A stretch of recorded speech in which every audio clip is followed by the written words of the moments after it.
নমস্কার বন্ধুরা, welcome to Snigdha's kitchen.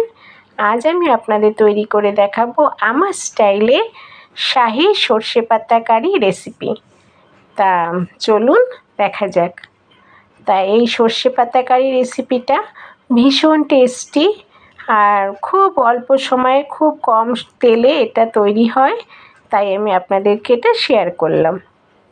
তো এর জন্যে প্রথমেই নিয়ে নিয়েছি একটা বেগুন। তা বেগুনটাকে আমি ধুয়ে নিয়েছি, কেননা কাটার পরে বেগুনটা ধোয়া যায় না, ওই জন্য আমি সব কিছু কাটার আগেই একটু ধুয়ে নিই। শাক বলুন, বেগুন বলুন, যাই কাটি আমি আলুর থেকে শুরু করে সবই একটু ধুয়ে কাটি। তা বেগুনটাকেও আমি ধুয়ে কেটেছি। আর বেগুন যেরকম ভাজা করে হাফ ইঞ্চি মোটা মোটা করে, সেইভাবে আমি সব বেগুনটাকে আগে কেটে নিয়েছি। তা বেগুনটা কেটে নিয়েছি, এরপরে দেখুন গোল গোল করে কেটেছি। এবারে বেগুনটাকে আরও ছোট ছোট টুকরো করে নেব। তো এইভাবে 3 টুকরো করেছি একটা বেগুনকে, তারপরে আবার আরও ছোট ছোট টুকরো করে নেব এইভাবে। তো এই করে সব বেগুনগুলোকেই আমি টুকরো করে কেটে নিয়েছি। দেখুন এবার ছোট ছোট টুকরো করে কেটে নিয়েছি। এরপরে এই বেগুন যে কেটেছি, এই কাটা বেগুনগুলোকে আমি একটু নুন আর একটু হলুদ দিয়ে মাখিয়ে রেখে দেব। এই নুন হলুদ দিয়ে যতক্ষণ মাখিয়ে রাখতে পারবেন, জানবেন বেগুনটা তত সফট হয়ে যায় আর খুব অল্প সময় রান্নাটা হয়ে যায়। আর তারপরে প্রথম কথা হলো একটুও তেল টানে না। আপনি যেরকম তেল দেবেন সেরকম তেলটা থেকে যায়, কোনো তেল টানে না বেগুন।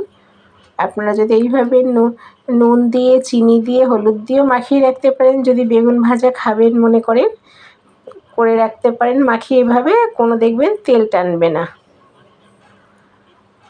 তাই শাকটাকে আমি নিয়েছি, এগুলো সর্ষে শাক, ভীষণ কচি কচি সর্ষে শাক। এখানে 3 আঁটি সর্ষে শাক আছে।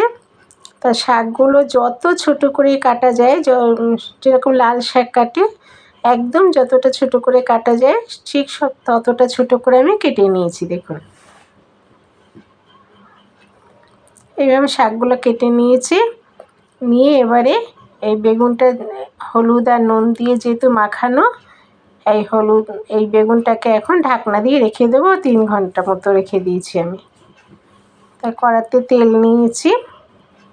দেখুন বেগুনটা কেটেছি, অনেকটা জল বেরিয়েছে বেগুন থেকে, সেই জলটা ফেলে দেব।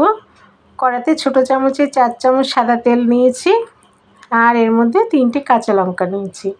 কাঁচা লঙ্কাটা ফোড়ন দিয়েছি আর একটু ভাজা হয়ে গেলে ছানটা মতো দিয়ে বেগুনগুলোকে তুলে নেব। যে জলটা বেরিয়েছে সেই জলটা দেব না বেগুনে। তো এই করে বেগুনটাকে দেখুন ভেজে নিয়েছি আমি। বেগুনটা যখন বেশিটাই ভাজা হয়ে গেছে, তখন এর মধ্যে আমি যে শাকগুলো কেটেছিলাম সর্ষে শাক, সেই সর্ষে শাকগুলো দিয়ে দেব। দিয়ে ভালো করে আস্তে আস্তে বেগুনের সঙ্গে উল্টে দেব। এইভাবে দেখুন বেশি নাড়াবো না, এরকম করে উল্টে দেবো সব, দিয়ে একটা ঢাকনা দিয়ে ঢাকা দিয়ে দেবো। এরকম আস্তে আস্তে উল্টে দেবো, সব শুদ্ধ নাড়িয়ে দেবো না। তো বন্ধুরা, আমি যে আগে কিন্তু নুন মাখিয়েছিলাম বেগুনটাতে, আর কিন্তু আমি নুন দিইনি। আপনারা যখন শাকটা কমে আসবে একটু খেয়ে দেখবেন নুনটা ঠিক আছে কি না। শাকটা দেওয়ার 5 মিনিট পরে আমি 1 বাটি কড়াইশুঁটি দিয়ে দিয়েছি। কড়াইশুঁটির দানা 1 বাটি দিয়ে দিলাম। এবার এই দানাটা দিয়ে শাকগুলোর সঙ্গে ভালো করে মিশিয়ে দিয়ে আবার ঢাকনা দিয়ে রাখবো। এইভাবে কখনো ঢাকনা দিয়েছি, দিয়ে নাড়িয়ে দিয়েছি, আবার ঢাকনা দিয়েছি। আর যেহেতু আমার এটা স্টিলের কড়া, একটু নিচটা ধরে ধরে যাচ্ছিলো, ওই জন্য বারে বারে নাড়াতে হচ্ছিলো। তবে বন্ধুরা, গ্যাসের ফ্লেমটা একদম আমি কম রেখেছি। প্রথম থেকে শেষ পর্যন্ত গ্যাসের ফ্লেমটাকে আমি একদম কমিয়ে রেখেছিলাম, কখনো বাড়াইনি। আর এইভাবে কখনো ঢাকনা দিয়ে কখনো নাড়িয়ে আমি এই পুরো শাকটাকে সিদ্ধ করে নিয়েছি। শাক আর কড়াইশুঁটিটা যখন একদম পুরো রেডি হয়ে গেছে, দেখুন একদম কমে গেছে, তখন আমি এর মধ্যে ছোটো চামচে 4 চামচ ফ্রেশ ক্রিম দিয়ে দিয়েছি। এই ক্রিমটা দেওয়ার জন্য ভীষণ টেস্টি হয়েছে। আপনারা এইভাবে যদি মনে করেন একবার বানিয়ে দেখতে পারেন, আপনাদের ভীষণ ভালো লাগবে। এটা তো গরম ভাতের সঙ্গে ভীষণ ভালো লাগে।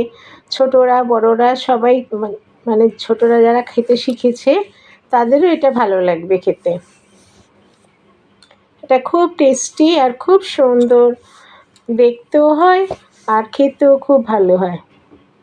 তো বন্ধুরা, এইভাবে আমি শাহী সর্ষে শাক তৈরি করেছি। আপনারা আমার এই শাহী সর্ষে শাক রেসিপিটা আপনাদের কেমন লাগলো তা আপনারা আমাকে লাইক, শেয়ার ও কমেন্ট করে অবশ্যই জানাবেন।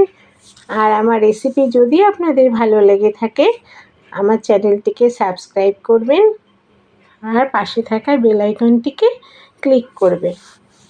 তো চলি বন্ধুরা, আপনাদের সঙ্গে আমার দেখা হবে আবার অন্য কোনো দিন অন্য কোনো সুন্দর রেসিপি নিয়ে।